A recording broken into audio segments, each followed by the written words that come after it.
ಅಜ್ಜಿ ಮಸಾಲ. ಎಂತ ಅಡಿಗೆಯ ರುಚಿಯಾಗೋ ರಹಸ್ಯವು 20 ರೂಪಾಯಿ. ಸೊ ಕರ್ನಾಟಕಕ್ಕೆ CWMA ಶಾಕ್ ಕೊಟ್ಟಿದೆ. ತಮಿಳುನಾಡಿಗೆ ನೀರು ಹರಿಸೋದಕ್ಕೆ ಆದೇಶವನ್ನು ಕೊಟ್ಟಿದೆ. CWRC ಆದೇಶವನ್ನೇ ಮುಂದುವರಿಸೋದಕ್ಕೆ ಹೇಳಿದೆ. ಸೊ ಸದ್ಯಕ್ಕೆ ನೀರು ಬಿಡದಿರಲು ಸರ್ಕಾರ ನಿರ್ಧಾರ.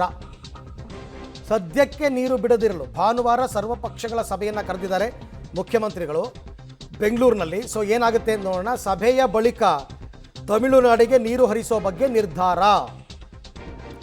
ಬಟ್ ನಿಮಗೆ CWRC ಆಗಲಿ CWMA ಆಗಲಿ ಅವ್ರ ಆದೇಶ ಹೆಂಗಿರುತ್ತೆ ಅಂದರೆ, ಇವತ್ತು ಆದೇಶ ಕೊಟ್ಟರೆ ಬೆಳಿಗ್ಗೆ ಇಂಪ್ಲಿಮೆಂಟ್ ಆಗಬೇಕು. ಅದು ನಾಳೆ ಬೆಳಿಗ್ಗೆ ಅವ್ರ ಪ್ರಕಾರ ನಾಳೆ ಬೆಳಿಗ್ಗೆ ನೀರು ಬಿಡಬೇಕು. CWRCನೂ ಅದೇ ಹೇಳಿತ್ತು, ನಾಳೆ ಬೆಳಿಗ್ಗೆ 8 ಗಂಟೆಯಿಂದ ನೀರು ಬಿಡಿ ಅಂತ. ಸೊ ಈಗ ಏನು ಮಾಡ್ತಾರೆ ಇದು ಪ್ರಶ್ನೆ. ನಾಳೆ ನೀರು ಬಿಡ್ತಾರೆ. ಈಗ ನಾಳೆ ಇನ್ನು ಶುಕ್ರವಾರ, ಶನಿವಾರ, ಭಾನುವಾರ ಸರ್ವಪಕ್ಷ ಸಭೆ. ಏನು ಮಾಡ್ತಾರೆ?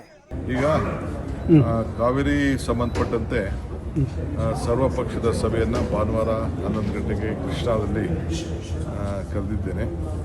ನಮ್ಮೆಲ್ಲ ಮಾಜಿ ಮುಖ್ಯಮಂತ್ರಿಗಳಿಗೆ ಮತ್ತು ಆ ಭಾಗದ ಸಂಸತ್ ಸದಸ್ಯರುಗಳಿಗೆ ಎಲ್ಲ ಕೂಡ ಮತ್ತು ಎಲ್ಲ ಪಕ್ಷದ ನಾಯಕರುಗಳಿಗೆ, ಫ್ಲೋರ್ ಲೀಡರ್ಸ್ಗೆ ಕೂಡ ನಾವು ಆಹ್ವಾನವನ್ನು ಕೊಟ್ಟಿದ್ದೇವೆ.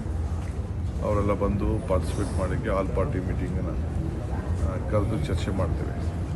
ಮುಂದಕ್ಕೆ ಯಾವ ದಿಕ್ಕಿನಲ್ಲಿ ತೆಗೆದುಕೊಂಡು ಹೋಗಬೇಕು ಅಂತ ಇವತ್ತು ನಾವು ಪ್ರತಿಪಾದನೆಯನ್ನು ಮಾಡ್ತಾಯಿದ್ದೇವೆ.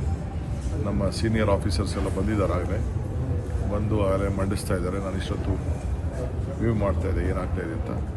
ಅದಕ್ಕೆ ಸಂಬಂಧಪಟ್ಟಂತೆ ನಾನು ಎಲ್ಲ ನಮ್ಮ ಸಂಸತ್ ಇಲ್ಲಿರೋಂಥ MPs ಮತ್ತು ಜೋಶಿ ಸಾಹೇಬರು ಮತ್ತು ಸೋಮಣ್ಣವರು ಆದಿಯಾಗಿ ಜಗದೀಶ್ ಶೆಟ್ಟರು ಮತ್ತು ಬೊಮ್ಮಾಯಿಯವರು ಎಲ್ಲ ಮಾತಾಡಿದ್ದೀವಿ.